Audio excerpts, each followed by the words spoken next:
আসসালামু আলাইকুম, hello everyone, welcome to my channel. আজকে হঠাৎ করে হোয়াইট সস পাস্তা খেতে ইচ্ছে করলো, তো বাসায় যেহেতু পাস্তা ছিল না, তো ভাবলাম নুডলস দিয়ে হোয়াইট সস নুডলস রান্না করি। হোয়াইট সস নুডলস রান্না করার জন্য আমি ঘরে থাকা কিছু উপকরণ দিয়ে সহজেই তৈরি করে ফেললাম। আমি এখানে আগে থেকে নুডলসটা সিদ্ধ করে নিয়েছি, আর এখানে আমি গরুর মাংস নিয়েছি আগে সিদ্ধ করে, টমেটো সস, ডিম আর ক্যাপসিকাম, মটরশুঁটি, পেঁয়াজ। প্রথমে আমি ডিমটা একটু ভালো করে ঝুড়ি ঝুড়ি করে ভেজে নেব। ডিমটা আমি সুন্দর করে ভালোভাবে ঝুরঝুর করে ভেজে নেওয়ার পর এর মধ্যে সিদ্ধ করা গরুর মাংসগুলো দিয়ে দিলাম। গরুর মাংস একটু ভাজা হলেই এর মধ্যে আমি ক্যাপসিকাম, মটরশুঁটি, পেঁয়াজ কুচি দিয়ে দিচ্ছি। এখন এটা ভালো করে একটু ভেজে নেব। হালকা আছে আমি এটা ভেজে নিচ্ছি যেন ক্যাপসিকামের টেস্টটা নষ্ট না হয়ে যায়। হালকা একটু ভাজা ভাজা হলে এর মধ্যে আমি সামান্য পরিমাণ লবণ দিয়ে নিচ্ছি। মাংসটা সিদ্ধ করার সময় আমি লবণ দিয়েছি, এজন্য অল্প একটু লবণ দিলাম। দেখুন, আমার মাংসটা আমি ভেজে তুলে নিলাম। এখন আমি আরেকটা কড়াইয়ের মধ্যে তেল গরম করতে দিয়েছি। তেলটা গরম হয়ে গেছে, এর মধ্যে আমি রসুন কুচি দিয়ে দিলাম।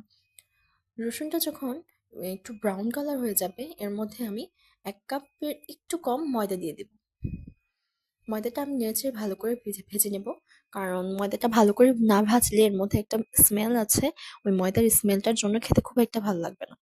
ময়দার স্মেলটা যখন চলে যাবে, একটু ব্রাউন কালার ভাজা ভাজা হয়ে যাবে, এর মধ্যে আমি 1/2 লিটার তরল দুধ দিয়ে দিয়েছি। দুধটা দেওয়ার পর আমি ভালোভাবে নাড়াচাড়া করতে থাকবো অনবরত। নাড়াচাড়া বন্ধ করব না, কারণ এতে লাম্পস পাকিয়ে যাবে। এই পর্যায়ে আমি চুলার আঁচটা মিডিয়াম টু লো হিটে রেখেছি।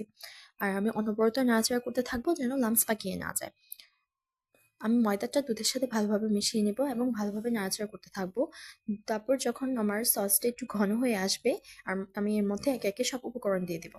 দেখুন, আমার সসটা মোটামুটি ঘন হয়ে সসটা যখন ঘন ঘন হয়ে এসেছে, আমি এর মধ্যে চিলি ফ্লেক্স দিয়ে দিলাম। সামান্য পরিমাণ একটু টেস্টের জন্য আমি এখানে চিনি দিয়েছি এবং নাড়াচাড়া করছি। ভালোভাবে মিশিয়ে আমি এর মধ্যে যখন আরেকটু সসটা ঘন হয়ে আসবে, আমি একে একে সব উপকরণ দিয়ে দিব। আমার সসটা মোটামুটি আরেকটু ঘন হয়ে এসেছে, আমি এর মধ্যে টমেটো কেচাপ দিলাম। আর সেই ভেজে রাখা মাংসটা, ঝুড়ি ঝুড়ি ডিমটা একসাথে এখন দিয়ে দিব।